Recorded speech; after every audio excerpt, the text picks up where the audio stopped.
Cerita dimulai di suatu kerajaan yang bernama Kerajaan Jenggala, yang dipimpin oleh Raja Raden Putra yang bijaksana, serta sang selir yang memiliki sifat jahat dan licik, tetapi ia menutupi sifat tersebut dan seorang permaisuri baik hati dan cantik rupawan yang sedang mengandung anak dari Raden Putra. Suatu hari, di Kerajaan Jenggala, sang selir merencanakan hal buruk untuk mengusir sang permaisuri dari kerajaan dan menjadi satu-satunya pasangan sang raja, Raden Putra. Ia mengajak sang tabib bekerja sama dengan iming-imingan harta setelah akan menjadi salah satunya pasangan sang raja Raden Putra. Kemudian, sang selir pun menjalankan rencananya dengan berpura-pura sakit karena diracuni oleh sang permaisuri. Melihat sang selir sakit, sang raja pun merasa khawatir tentang kondisi sang selir. Tiba-tiba, tabib pun datang dan menjelaskan bahwa sang selir telah diracuni oleh sang permaisuri di minumannya. Mendengar hal tersebut, sang raja pun murka, dan tanpa memastikan yang sebenarnya terjadi, sang raja pun memberi perintah terhadap Patih untuk membuang permaisuri ke tengah hutan dan membunuhnya, serta anak yang dikandungnya di sana sekarang juga. Sang Patih yang mengetahui sifat sang permaisuri pun tampak kaget mendengar hal itu, tetapi dia harus mengiyakan perintah dari sang raja Raden Putra. Beberapa saat kemudian, sang Patih pun langsung mengantar permaisuri ke hutan.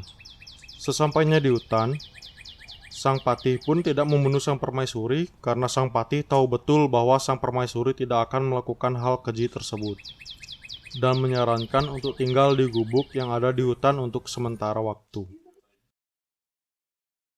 Beberapa bulan kemudian, terlahirlah seorang anak yang diberi nama Cindelaras.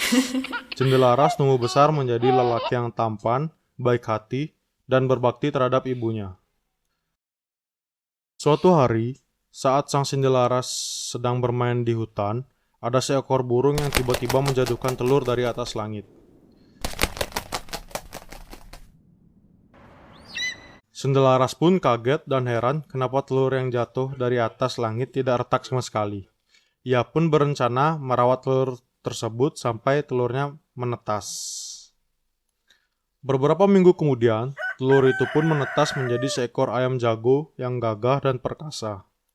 Tetapi, ayam itu tidak berkokok, melainkan berbicara bahasa manusia dan tiba-tiba memberitahu sang Cindelaras bahwa dia adalah anak Raden Putra, seorang raja dari Kerajaan Jenggala. Mendengar hal itu, sang Cindelaras pun kaget dan langsung bergegas balik ke rumah dan menanyakan yang sebenarnya kepada sang ibu. Awalnya sang permaisuri tidak membenarkan hal tersebut, tapi pada akhirnya sang permaisuri pun jujur dan menjelaskan semuanya kepada Cindelaras. Mendengar hal tersebut, sang Cindelaras pun pamit bersama si ayam dan bergegas ke istana untuk memberi tahu apa yang sebenarnya terjadi kepada sang raja. Di tengah perjalanan, Cindelaras melihat orang yang sedang melakukan sabung ayam, dan Cindelaras pun ingin menantang salah satu dari mereka untuk sabung ayam melawan ayamnya Cindelaras.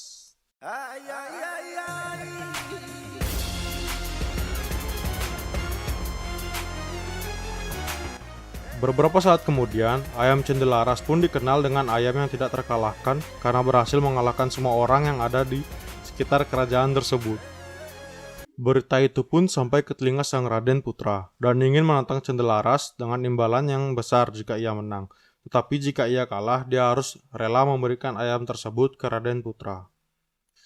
Sang Cindelaras pun mengiyakan tawaran tersebut.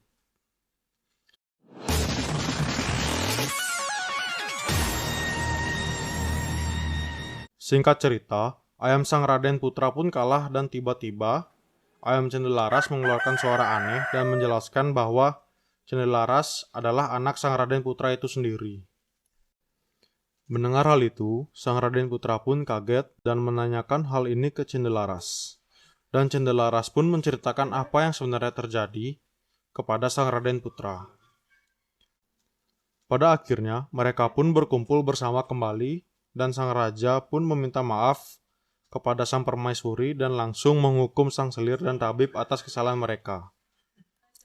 Beberapa tahun kemudian, sang raja pun tutup usia dan Cendelaras pun menggantikan posisi tersebut dengan menjadi raja dari kerajaan Jenggala.